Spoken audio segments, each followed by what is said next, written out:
That's right, you did read the title of this video correctly. As you can see, I'm in Humankind, and my mission is to really quickly make it through to the medieval era so we can test drive the Swiss. Finally, a new culture for us to play with in Humankind. So I'll skip over most of the start of the game. I just wanted to show you this is my start, and now we'll skip through to some of the more exciting points and then delve into the Swiss. Please do like the video if you enjoy this kind of spotlight content, and I'll see you shortly. I wonder what happens if I... Do you still get 4 units if you destroy your starting unit? Let's find out.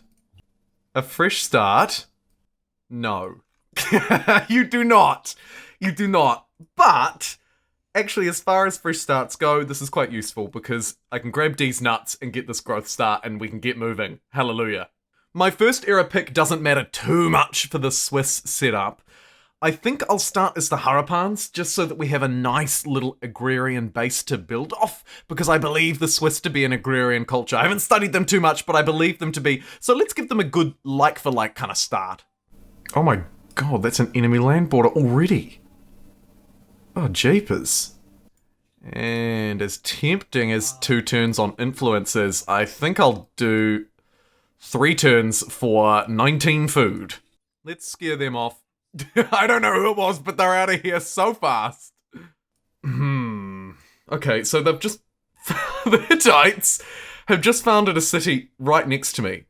And they've shut their borders to me, but what I can do is use this little trick. By aiming out of their borders, I can still move through them.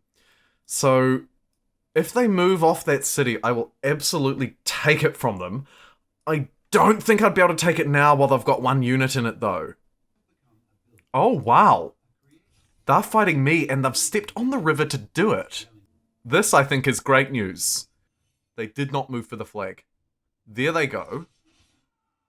And there we go. That is exactly what we wanted to happen. They moved to the flag on the last round, and then we took them down. Refused that deal. Surprise war. Boom! What? Oh my goodness, that is too fast. And we're close to victory in the war. Of course we are. Actually, can we chase them down? Let's chase them down. Let's completely eradicate them immediately. Incredible. Oh my goodness, what a start. The Swiss are going to be away laughing. Absolutely laughing. Let's get more food in the capital. Let's build it up nice and big, ready for the Swiss medieval era. Just absolutely keep bullying my neighbor, my poor neighbor. However, it is a good thing because I'm getting some military stars out of it, so I'm not complaining. Usually I would hang around and try and get a little bit of extra fame out of this, right? It makes sense. Hang about, get the extra fame from your stars. But because we want to play the Swiss, I'm gonna move through. Just thinking, who do we want for the Swiss? Potentially the Maya, so that we can actually have some industry behind us. In fact, yeah, let's do that. Let's go the Mayans, get some industry. That way we've got a nice base of food and industry, and we can really test drive the Swiss for exactly what they're gonna deliver. And for the sake of timing, basically I spend the next 20 minutes or so building a whole load of Mayan districts, lifting up the industry in my city, and getting us ready to pick the Swiss. Okay, so I've made it here very quickly thanks to a pretty good start in the Mayan build. Now, let's have a look. Here we go, the medieval era. We should see a new contender in the mix. And would you look at that? Ignore the image, it appears to be the same as the English.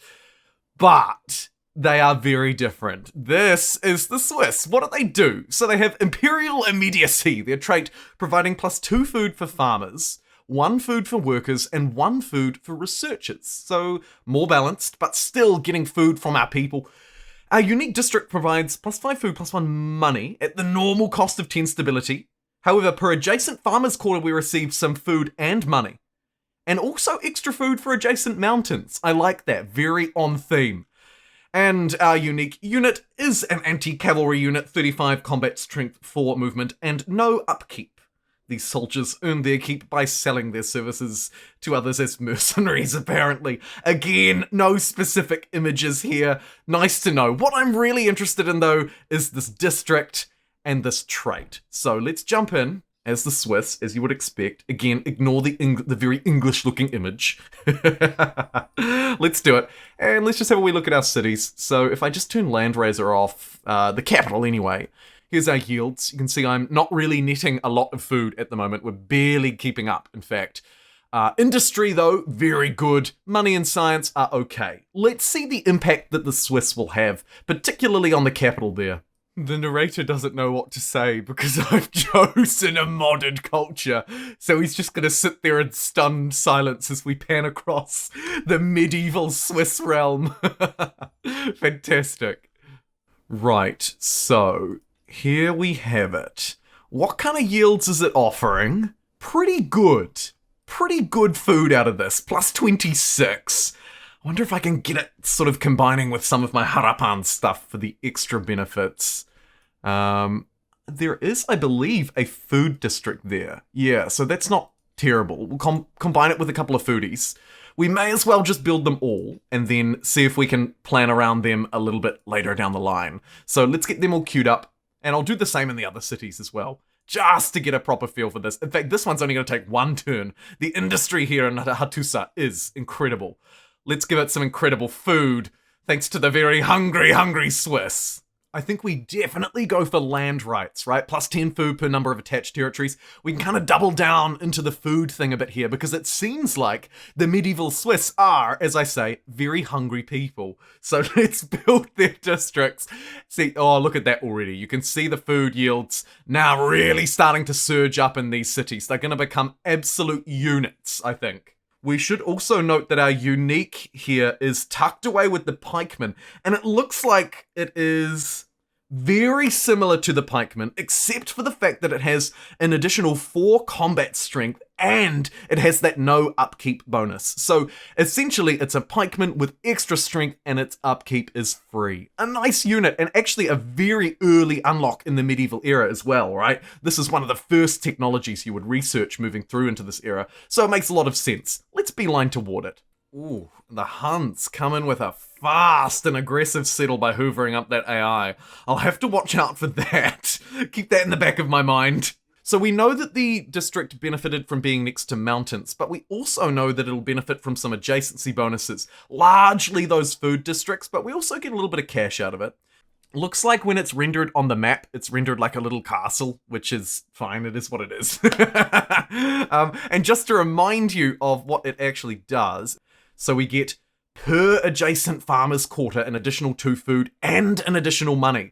The plus 50% for being next to mountains is also potentially a game changer. I wonder if there's a territory like, say, this one.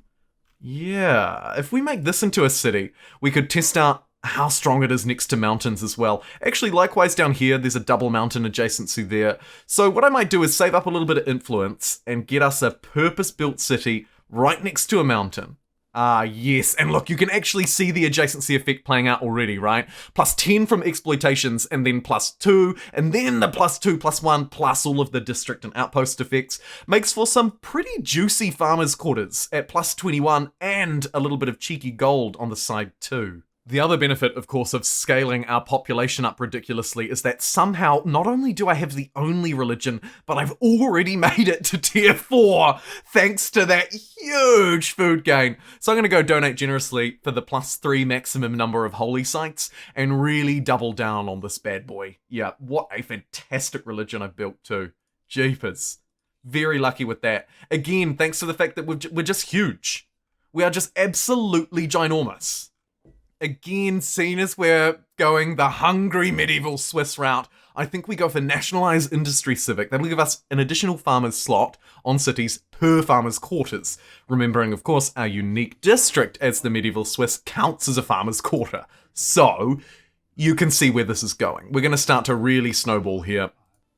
If you think about the kind of adjacencies that I'm getting, and the way that I've started this game though, I don't think the Swiss are actually that overpowered. Like, for example, here is a unique district from the Mayans who we were playing earlier, right? And I can build really good industrial quarters around them. Granted, I'm getting a lot of empire effect, it's worth noting, but still, like, that's a lot. Whereas if you look at the food generation, it's not quite as extreme. However, I do really like the fact that you get a little bit of a gold kickback out of it as well, right? A fully surrounded one of these would provide 6 gold, which isn't much, but it is kind of like a free market quarter without the downsides of, you know, paying with the stability and so on and so forth.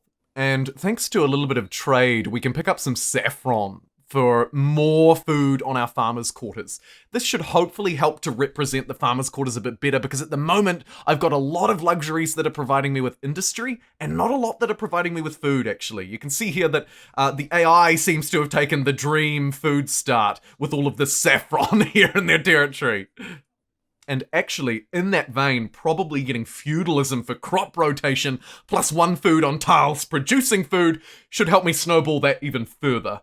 Ooh, and it is now time, it was actually time a while ago, to get our test city online. So, let's call it the Big Swiss Testo, and smash down a adjacent to mountains. And then even though these districts are awful, right, +4, I'm gonna give it an adjacent one anyway. And just attach this bad boy up to it as well. Give it a bit of extra industry so it can get away laughing. Obviously, this territory, not a great one for one of our districts, but actually not terrible. So we'll do it.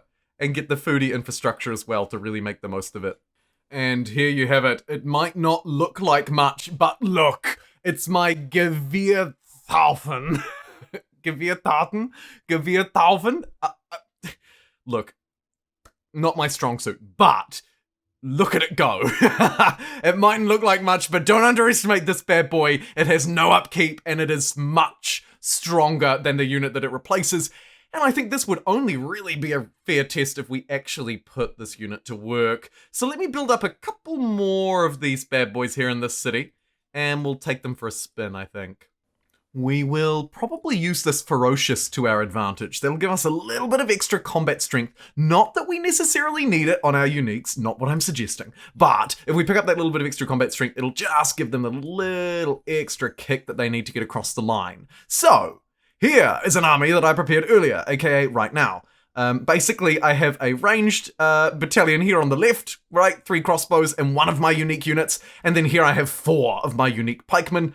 Let's just absolutely demand that they give us that. Refuse that demand. We demand Flegitanti. And let's declare a surprise war. Their war support is full, mine's at 50, so I do have my work cut out for me. Let's put our units to, hopefully, good use. Right now, in fact, I can actually march straight into Nessa, get my crossbows up here so that they have enough space to deploy, and let's march in and immediately assault the city and see how strong our Gewirrtaufens are. Wow, they are attacking against the walls and doing more damage. That is brilliant. Should have moved in there really, but that is still brilliant. Like, that damage, that is very high damage. Granted, we're only versing peasants, so maybe more of a punching bag than most foes, but still, you can't argue with these results. Look at that. Once we're inside the walls, it's game over. Stabbers. Go, you medieval Swiss! Go, you! Absolutely brilliant. Who said the Swiss couldn't get their military stars? Think again. Think again. Oh, and I seem to have picked up a city that was building a wonder as well. Great success. I want more of my uniques. Give them to me. They are strong. And let's get a second army pumping out of here at Tikal. How's the big Swiss Testo going, actually? Let's maybe cast our eyes back here. So you can see on the tile yields, it's pretty good. Getting a little bit of gold off these adjacency bonuses next to our unique district. I've basically clumped it out as much as I can. However, I have another one down here, and overall yields in the city, really good. In fact, you can tell that I have far too many, for example, farmers on this city, right? But I don't have enough jobs for anyone else. This is where hamlets may come into play. In many ways, kind of like a slightly richer medieval era Harapans. And I think that might be where I place them in my overall assessment. Let's just try out these units again, though. We should be able to just sweep through all of these guys. If I just insta-resolve the... Oh, no, they ran away before I could even do it. Yeah, get out of here. What do they even have? Sus. Okay, let's go over to Sus, and then you can go to this territory and fight these guys along the way. Brilliant. We have a Swiss game plan for absolute world domination. move over here and send this third army to absolutely obliterate that unit. See ya, wouldn't want to be ya. These guys will move this way. Kind of awkward to get through, but they'll get there eventually. In fact, actually, let's send these units here. Unfortunately, not any of my uniques, but should still be strong enough to scare them off. Yeah, baby. And boom, there goes Sus. The mighty have fallen. Sus comes back under my control. Brilliant. And then if we all look, they turned this into a city, those cheeky little beggars. Let's quickly sneak in here while nobody's around. Well, no one's looking. Sorry, Hittites. Oh, look, and my uniques just roll all over them on basically every angle, every plane. They can't go anywhere. Take a look at my pretty good districts. This is not even the best place for it, and you can see I'm getting plus 25 food, plus 1 gold. The plus 1 gold that the Swiss give us, I will admit, not hugely noteworthy, but nonetheless pretty impressive. Let's vassalize the what were Hittites, who are now Greeks. Force them to surrender. They can be the liege. There we go. My goodness, Adusa, 47 pop. It's starving like there's no tomorrow. But it's got 47 pop. Can we maybe save it by attaching another city to it? It's probably a bad idea. How's Harappa doing? Also starving. Also could use more land. But my goodness, even more districts down. Look at this one now, with all of the benefits in play here. Wow. Plus 37 food. That is a pretty impressive yield from a fairly early culture, right? Medieval culture, after all. And I think that will actually conclude this run through. I think we've given the Swiss a pretty good go. Overall, I would rate them like a slightly better Harapans. I think they scale really well, particularly if you've played an industrial culture earlier on. I think that combo is super good. And I mean, just take a look at some of these yields, right? 17 food, 18 food, pretty good, can't complain. Some of them, though, really high. Like this farmer's quarter here is actually quite nuts because of all the stuff going on around it, right? Look at that tile. 10 food on that exploited tile. My goodness. It's nuts. It's nuts. And I very much enjoyed this. So yes, this was the Swiss, the medieval Swiss, mind you, for humankind. I expect that we'll see a lot more cultures, and hopefully they'll have their own unique artworks and all that kind of stuff modded into the game. It is early days for modding humankind, but my goodness, the future looks bright. If you'd like to see more mod tests, I would be so happy to demonstrate them, particularly as mods get more advanced and more complex. And until next time, I'll see you then. Take care and bye-bye.